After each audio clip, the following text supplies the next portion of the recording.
Okay, so good morning, everybody. Well, good afternoon. Just like to welcome you all to the next PA Forum Zoom series. I am absolutely delighted today to be joined by the lovely Sharon Baker, who we had a chat on the phone a good a couple of weeks ago, and we've known each other for a long time. And I was just absolutely bowled over by Sharon's story. I think she's got a really inspiring story, and we're going to have just a chat today so we get to know Sharon a little bit more. And if any of you got any questions or queries and you want to fire those into the chat box, then please feel free to do so. Oh, Lynn, I love that. Yes, come and move to our neighbourhood, Lynn. We'd love you to come.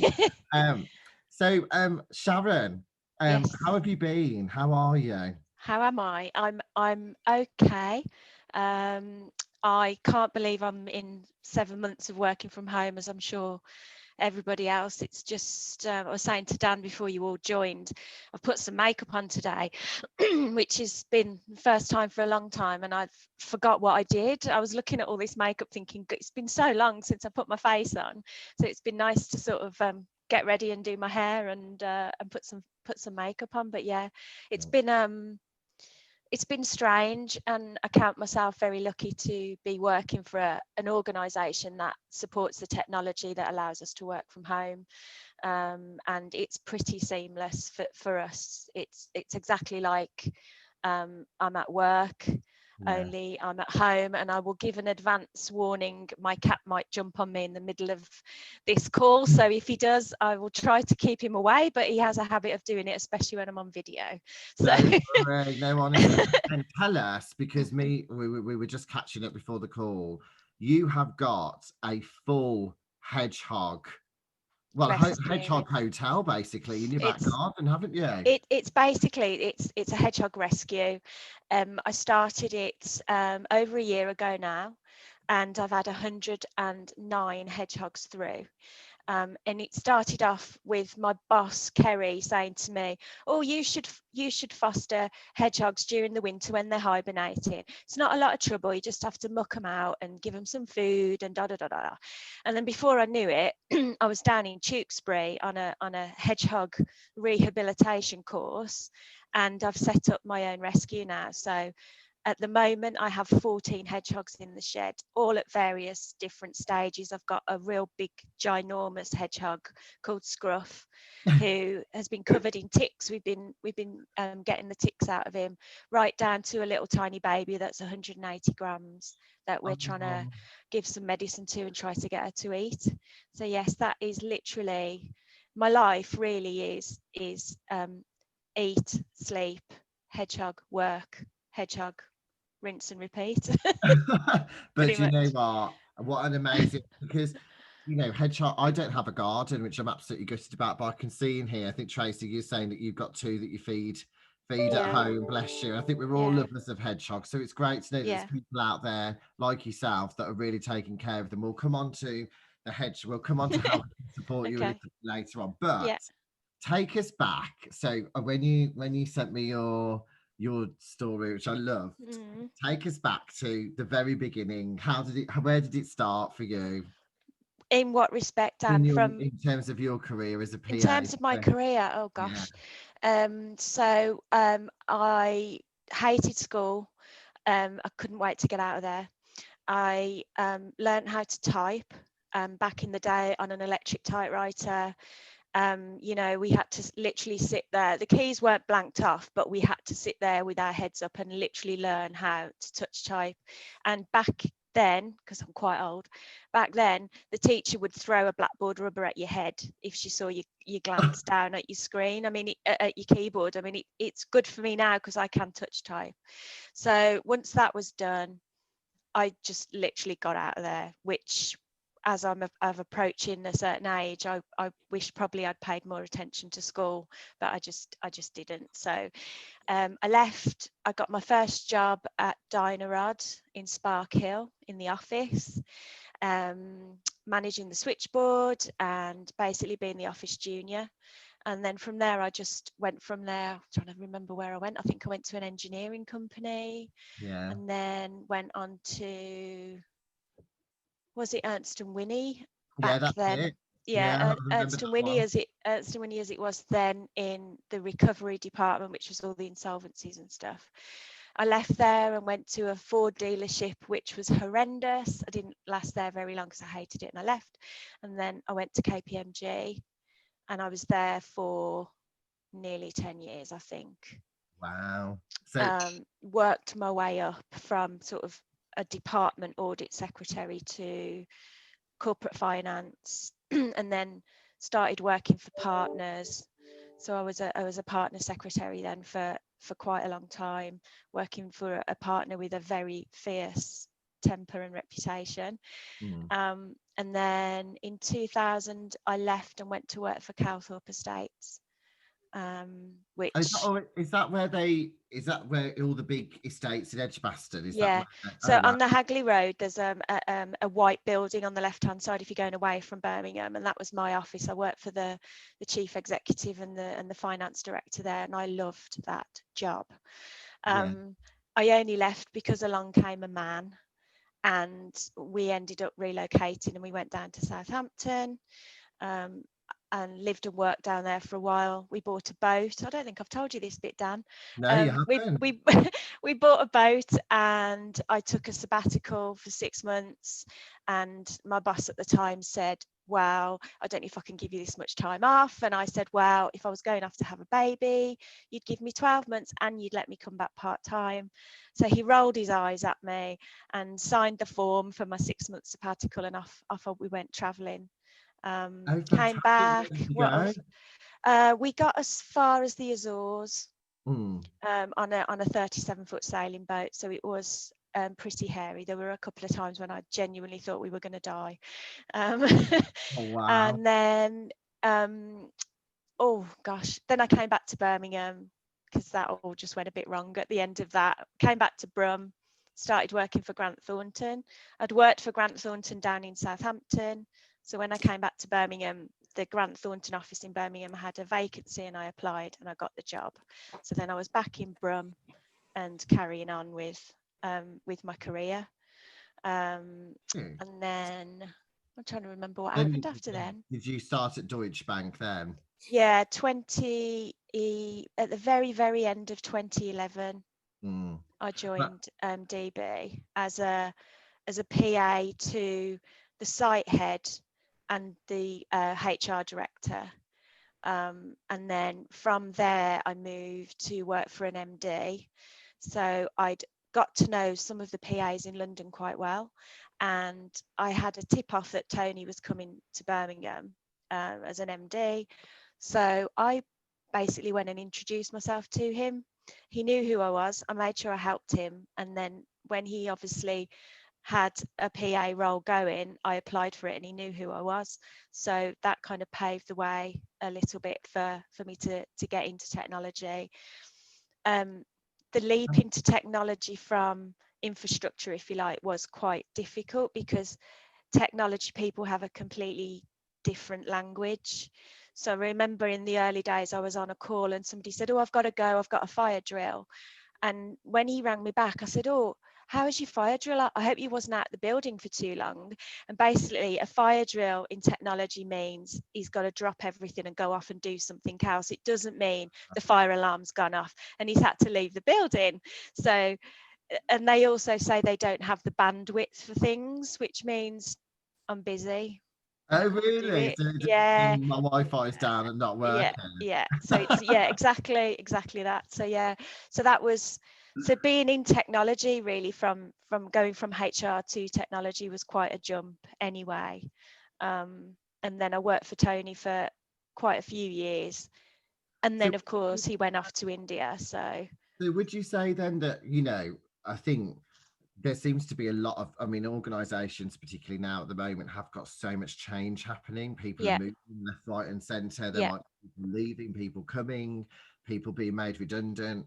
So for everybody that's kind of listening, to how easy was it for you to kind of put yourself in that space where you were, going to be able to put yourself in that position where you could talk to Tony because you were thinking that there'd be an opportunity? Did you find that easy? Was it, It or I just kind of, because it made it easy because he's a really nice guy. Do you know what I mean? And everyone said that in London, he's lovely. And because he was moving, not only moving from London to Birmingham, so he was having to find an apartment and bring his wife to Birmingham and all of this sort of stuff. And he didn't have a PA in Birmingham, but I became his point of contact in Birmingham, and I used to liaise with his London secretary. In fact, she and I are still in touch now, because we used to help each other out. Like if he was down in London and I needed him for something, she'd get him, and vice versa. So I think it's definitely all about the relationships that you build and nurturing those relationships. And certainly, I think when you know that you've got a fan in someone, when someone believes in you and they believe in what you can do, they're the people to nurture, because they're the ones that will encourage you and help you to take that next step if you need to take it. And that's certainly what's happened with me, So definitely. I bet it was after, was it 2 years you worked with Tony? Was it? 2 or 3, I think. Yeah, Yeah. I was his right hand, really. And then you had the news that he was going to go to India, was it? Yeah, so he then, and this is a thing when you're a PA as well, you build this relationship up with somebody. They know that you're good, they know what you can do, but then they move, and you're kind of left there exposed. And as it was, I think it still is now, at Deutsche Bank, you can only have a dedicated PA if you are an MD. So what that left me with was, once he'd left, and even that was a gradual process. Again, I'm friends with his India PA. We used to work across there trying to make sure that he was okay in both time zones. And that's the thing. You then end up having to resell yourself. So then I'm left working still for 6 directors, which is still a lot of people to work for. But I had that feeling of impending doom that was coming, that I knew I was going to have to make some sort of a decision about what I was going to do. And as it was, the opportunity came along before the consultation did, really. So I was never formally, in a consultation period, because we'd looked around to see what jobs were there and what I could potentially do. I mean, the options I thought at the time were either move to Dublin to go and be with all the other PAs, or the team assistants as they're called over there, or I'd needed to leave Deutsche Bank, and I didn't want to do that because I'd been there a long time. I was established in the office, and I didn't really want to. I don't want to leave Deutsche Bank. I've that's where I was. So it was taking a leap of faith. It really was. So So then, um, when he had that transition to go to India, yeah, you were kind of in this, and I imagine that some of the people, we've got some comments in the chat box here. mm, People have had experienced bosses moving, and it's almost yeah, like a feel of personal loss at the time. Someone's put here. totally. Yeah, it was. I can imagine this like kind of limbo that you kind of left, and you Yeah, think, I love this job, I want to be here, I love the mm, company, I yeah. love the boss. He's not there now. What can I do? So what happened after that? Where did you kind of? So I applied for. Excuse me one second.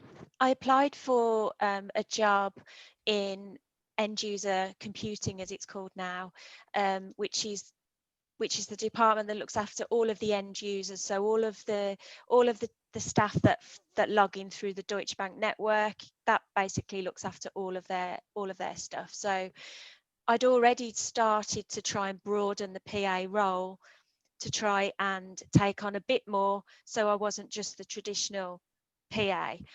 So I'd already started looking at disaster recovery, which was logging into a portal, finding out when the disaster recovery tests were, finding out whether people were compliant and all of this jazz. And I was lucky enough to get that job.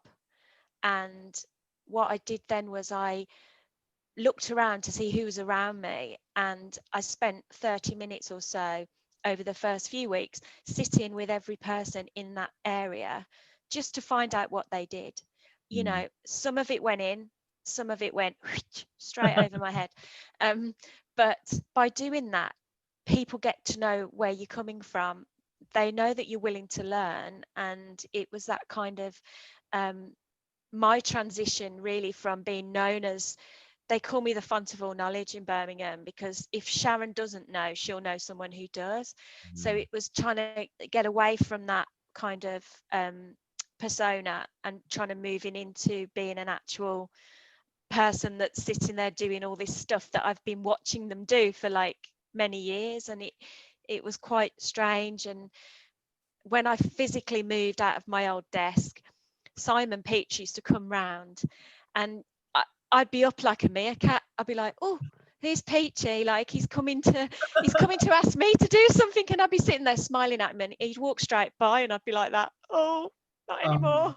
So yeah, it was fairly traumatic. Do you think, given this environment that we live in now, Yeah. and say, for example, if you were going through that, because I would imagine that some people here are probably working with people they might not have worked before, or trying to build relationships with new teams. Do you think you would have found it challenging in the online world that we live in now to do that and build those relationships with people? Or do you think that the technology kind of allows us to be able to do that now? I think the technology is definitely there, and I think you need to be in the right mindset. So like, for instance, my organisation is global. So when I log in the morning fairly early, obviously India they're already thinking about lunch, but I'll always say good morning to them. So like, we've got a symphony chat where all of our team is, and every morning I will always come in and say good morning. Sometimes they answer me, sometimes they don't. I'll make an effort to say it, you know. I'll say namaste to the Indian guys, I'll say guten morgen to the Germans, and I think you've still got that ability to reach out to people and to touch them. And actually, I think the way the world is at the moment, I think a bit of personal contact is worth quite a lot, really. Absolutely, And yeah. we have a Birmingham, I wanted to call it a cuddle, but I wasn't allowed to call it a Birmingham cuddle, so we call it a chuddle. And we all get onto the Skype chat every couple of weeks, all of us. We all have to get on video so we can all see each other, and that's just in my immediate Birmingham team that we all say hello to, but you know, we can do that globally as well. Yeah, So fantastic. yeah. I think Yeah. the communication is key, and I think technology now has been able to, you know, some people I think use Slack in their organisations, or they might use different communication tools or Yeah. to be able to communicate with each other. But I think the videos has really kind of heightened that a little bit, because we Yeah. can, although the body, I'm very hands, as we can see, but I'm, you I'm like, know, that's happens. But yeah. it's difficult to sometimes get the body language over there, but the sentiment and everything that you're doing behind it, and the thought that you're doing to communicate with those people Yeah. internationally is fantastic. Yeah. Yeah. So in disaster recovery as well, would you have covered off something like a global pandemic? Or not? Um, I'm actually quite glad I'm not in business continuity at the moment, because it would have been part of my role in my old role, definitely. Yeah, it would have Wow. been. And that's, you know, that's managing people's contact details and sending out call tree tests. And you know, I was fierce about the call tree tests, because there was no way I was going to fail this test because somebody hadn't responded to me. And everybody knew, like, just respond, otherwise she's going to be on your back. To try, you know, we had a pass rate, you had to have got like 80% response rate, otherwise you failed, and then you had to do it all again. Oh wow. So yeah. So when Yeah. disaster recovery, when that, or business continuity, what happened kind of next after? What happened for you after that? So from there, they had a little rejig at DB, as they tend to do, and I ended up in a department called Service Enablement and Deployment. Got to be honest, still not sure what they did. I kind of moved into a new role, but carried on with what I was doing, and a bit more, if you like. I wasn't 100% busy, and this is when the business management side of it started to come in, because I had a friend who was in global transaction banking, she was a business manager, and she was really, really busy. And she asked me if I had any capacity to help. So I checked it out with my boss, and he was like, yeah, knock yourself out. If she needs help, go and help her.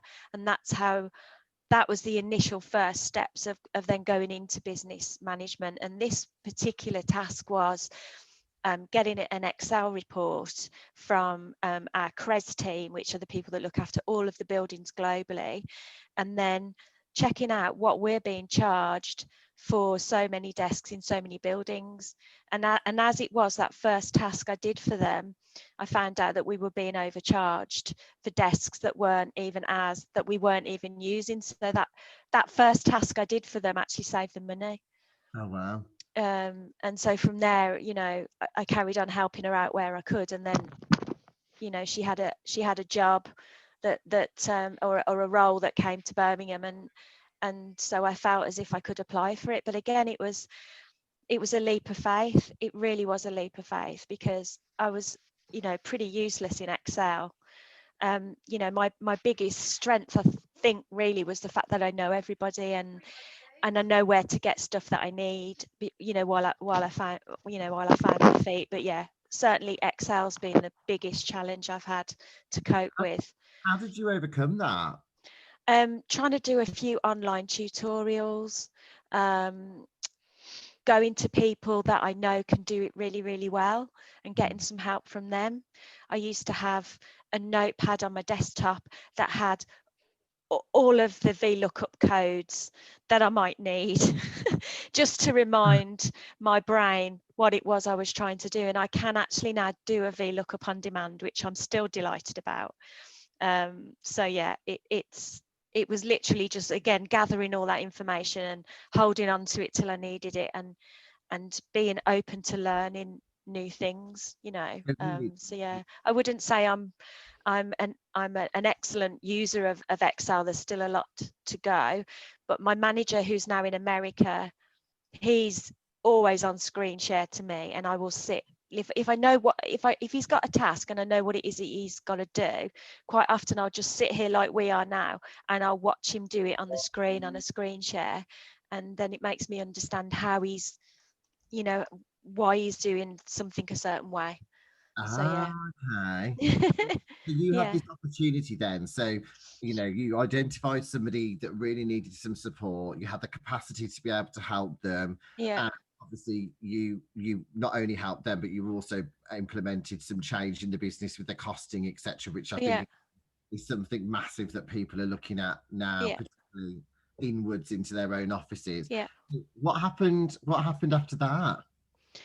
It was just really getting my feet under the table and understanding the role. And it's really, we've got this headcount file that has every single member of GTB, as it was then, on it. The purchase orders that the contractors are on.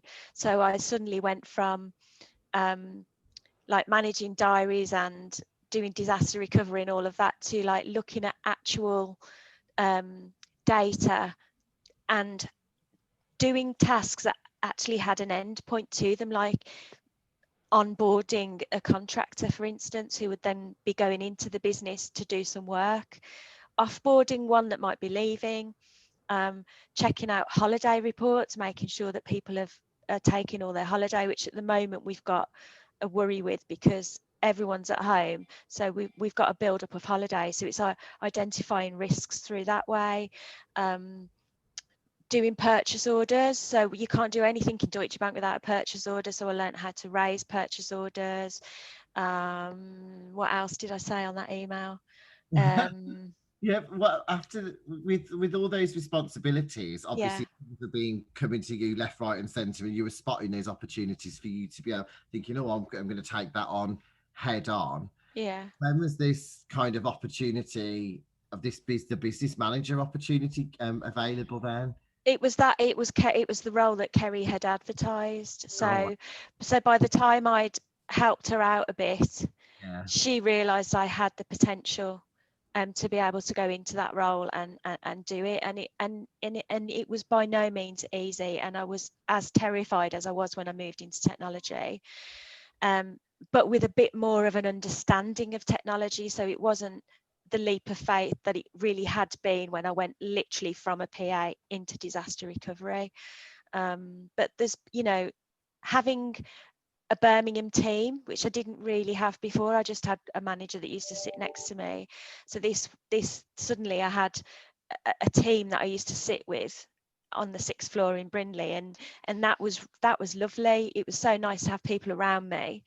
And from there it was looking at how I could enhance the role. So I brought something called the Appreciation Awards in. So what we do every month, around the globe, people will nominate somebody for an appreciation award, and then we get to give them an appreciation award. So it's a DB logo, which has gone virtual. So I've got a picture of it, and I present somebody usually either on video or on the MyDB page to say, well done, you've got August appreciation. And it's all those sorts of things, really updating the website, the MyDB page, trying to engage people, make sure everybody's engaged with what we're doing, and we're all not just sitting there, this all the time. So what's your kind of top tips on engagement? Because you get people that they're there, they're ready, they want to kind of get stuck in, get involved. Yeah. But there's always those people that are on the edge where you think,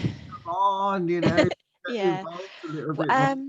When lockdown first started, we started a MyDB chat off. So MyDB is like the internal intranet thing, and we started off, I think I started it off as a picture of me wearing a mask saying, hello, my name's Sharon, picture of a cat.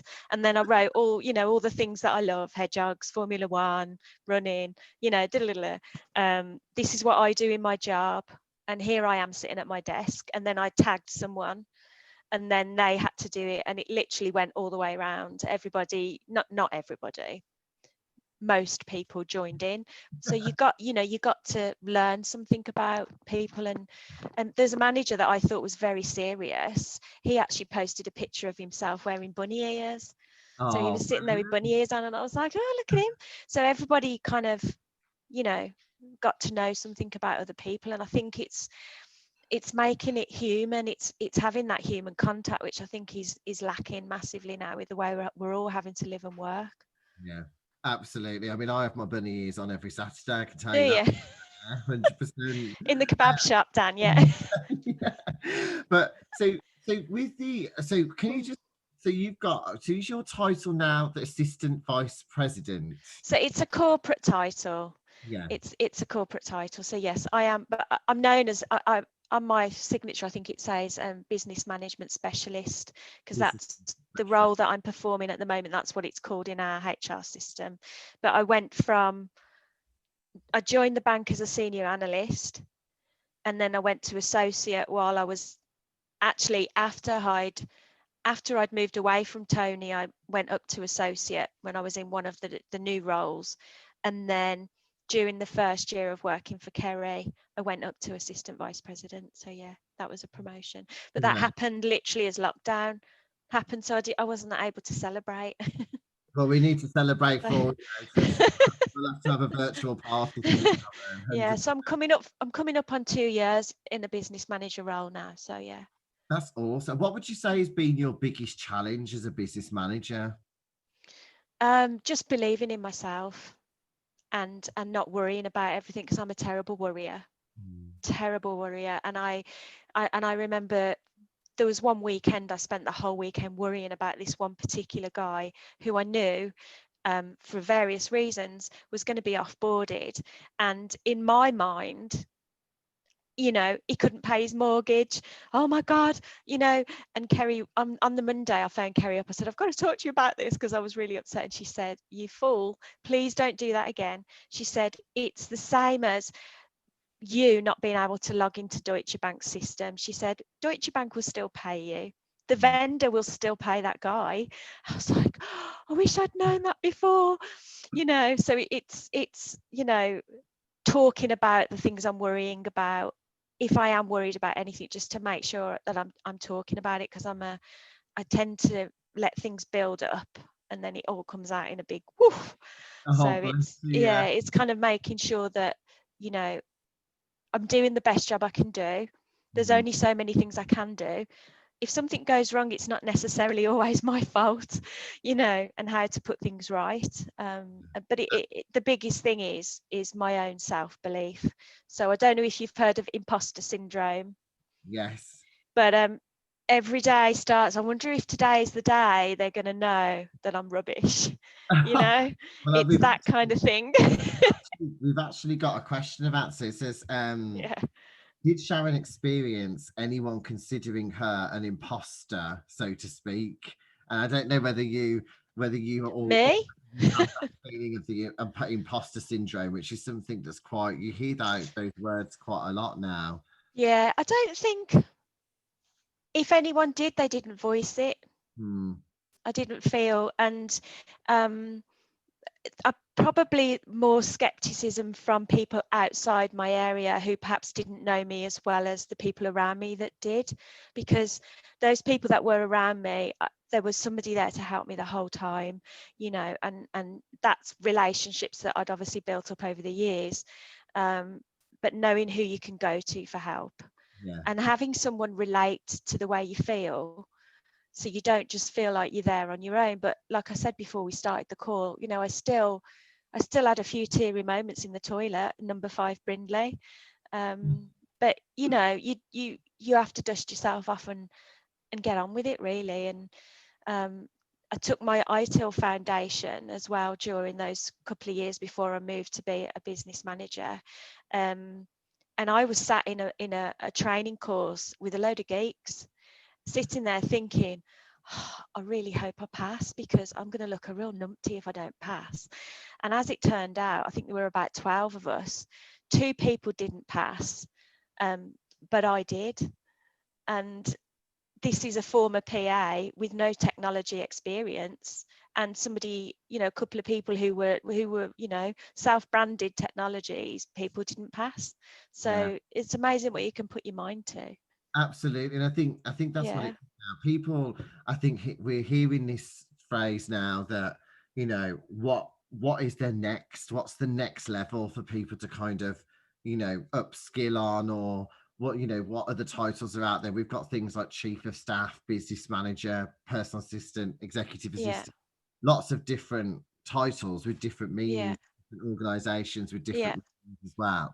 So that's why I found this really interesting, because you've really had an opportunity there to be able to, you know, put yourself out there, upskill on the things that you need to do. There's been opportunities that have been able to lead to where you are now, and I think it's just really inspiring. I took I had designs on being a counsellor at one point, but I took an introduction to counselling, and that I did that in my own time on a distance learning thing. But what it did was it gave me loads of like listening skills, because I have a tendency to interrupt people, and it's not because I'm rude, it's because I get so excited I just need to say what it is I want to say, and this sort of thing helped me to phrase my questions better, to listen to people better. And you might not necessarily think that that would be a skill to have in your current role, but it really is. And a few years ago I was going through Samaritans training as well, and they had loads of different training courses that I went on, which again, you know, eye contact, listening, not listening to answer, but actually listening to what somebody's actually saying, and not, you know, not trying to form the reply in your mind while that person's still speaking. So there's so much online stuff out there, you know, that's free a lot of the time.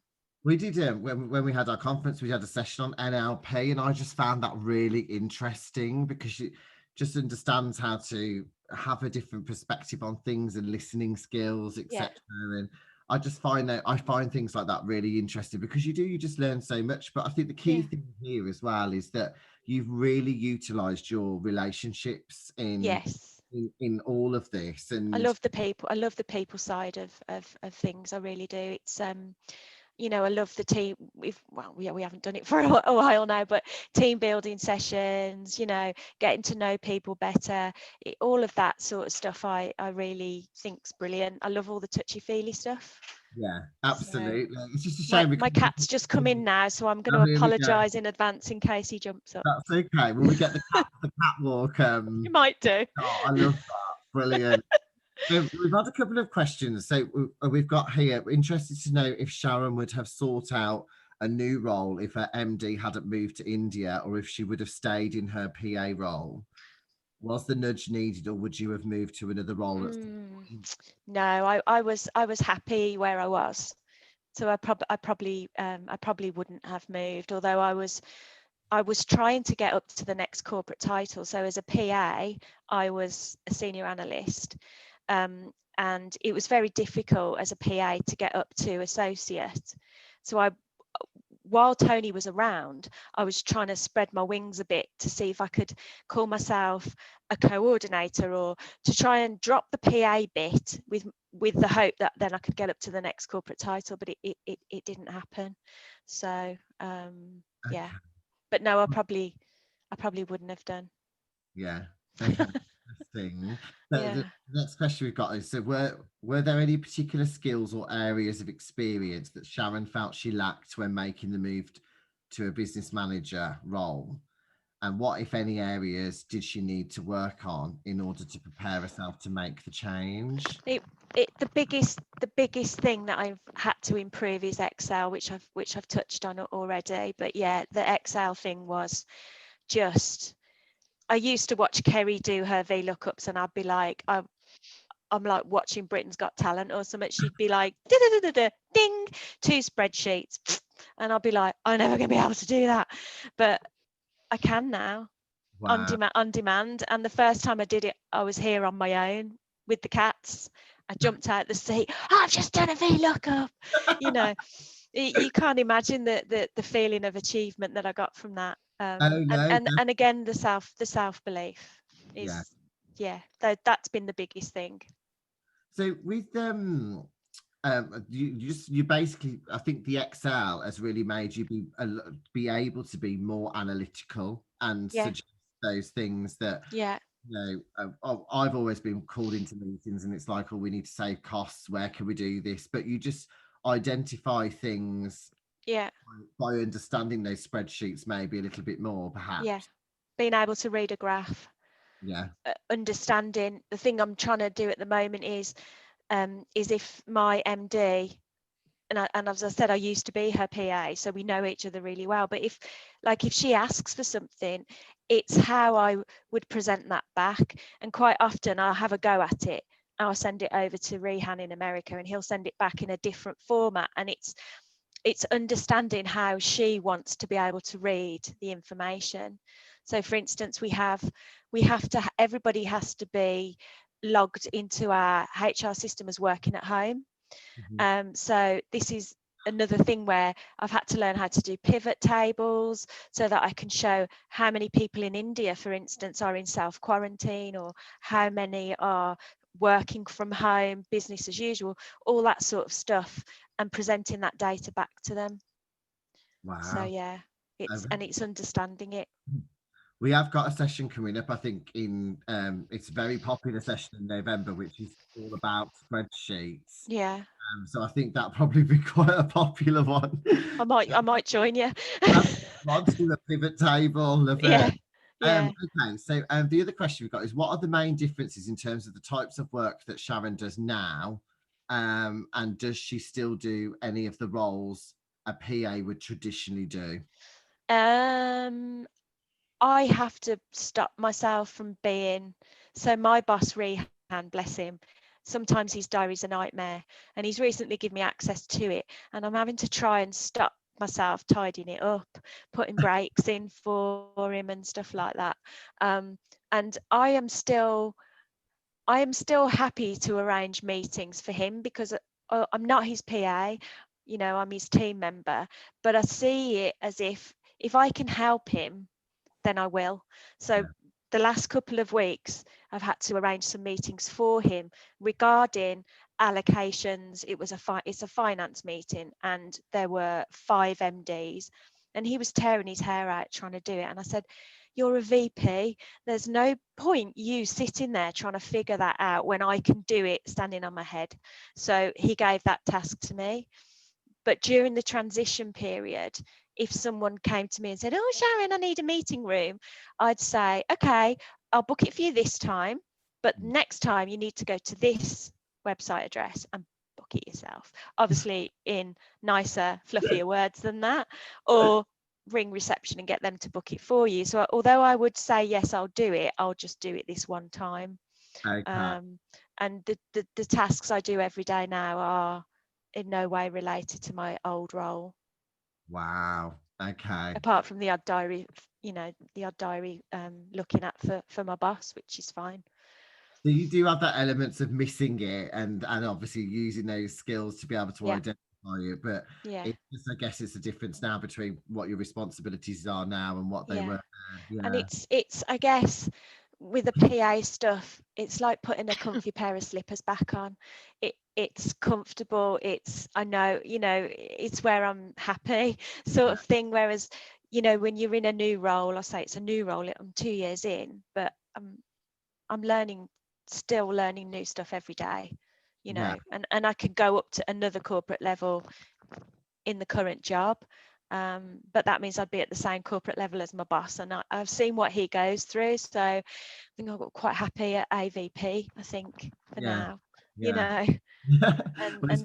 you face any barriers in terms of qualifications? So was it expected that you would have a degree or any kind of professional qualifications to be in the role that you're in now? No. And I walked out of Swanshurst Girls' School with 1 GCSE.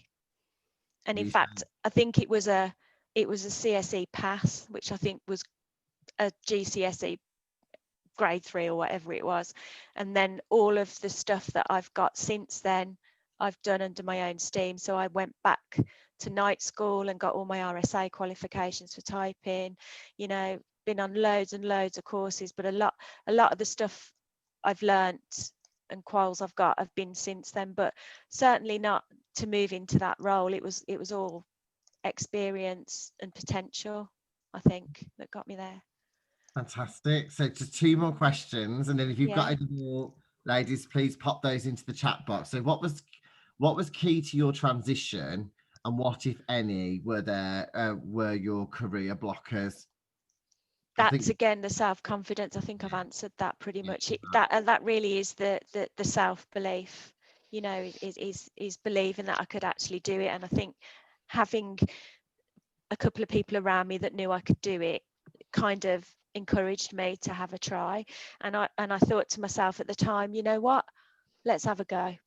What's the worst that can happen? I don't like it. I want to move jobs. I'll go back to my career as a PA, and I'll be happy doing that too. So just take a chance and see what happens. Fantastic. And then we've got, has your view of the new world PA changed, particularly relating to COVID working arrangements? I think the old school PA that I remember when I was at KPMG, I guess they were partners, secretaries then. They were people I used to look up to them, but I was always a bit scared of them too, and a bit worried about asking them for anything. And the first time I was asked to cover for one, I nearly had a heart attack because I thought I can't do it. And I think that sort of persona has changed somewhat now. I think you've got to be more ready to offer help in any kind of area, and be willing to try and have a go at it, to understand what it is your boss does, not just the diary and making sure he's going to be here, there and everywhere, the work he's got to do in between those meetings, and understanding what it is he's actually trying to achieve himself. And the one thing I wanted to say today as well was, you have to tell your boss what you want from your job. Never assume that he knows, because I can guarantee that he doesn't. That time, your one-to-one time, and I was very guilty of this. I used to just push my time to one side because I'd think the manager was more important, or but actually the time that he's got to give to me is just as important, and you've got to tell them what your career goals are, what you're interested in, and where you want to go. Never assume that he knows, because usually they're so busy they're just looking when the next meeting is. Yeah, I think I completely get him. Like, I love my ex-boss to bits, but for example, my mid-year review, I used to get sent it and go, "Can you fill that in?" And then just send it back to me. And I was like, "No, I want you to fill it in. I want Yeah, you to tell me how I'm doing. I want me to be able to be in a forum with you where I can yeah, say, this is what I really want to do, and this is where I want to be." And I was very much like you. I knew that the director of sales position was there, but I used to see all the work that they used to do and go, "Oh no, I don't want that. I don't like you can keep that. Like, I don't want to get involved." yeah, next level. Yeah, I'm very happy where I am, and I'm quite happy to stay there. But she always used to go to me, "But you're not, there's nothing, there's nowhere for you to go here." And I said, "I'm absolutely fine with that, but I will create the opportunities I can while I'm here. And if there's yeah, not something in my particular role, I can cross over and go and support other departments." And she was really, really happy for me to do that. And I was really grateful for that opportunity, because that's how yeah, you build, that's how I built my knowledge, and of how other people works, and particularly when yeah, it's an organization. yeah.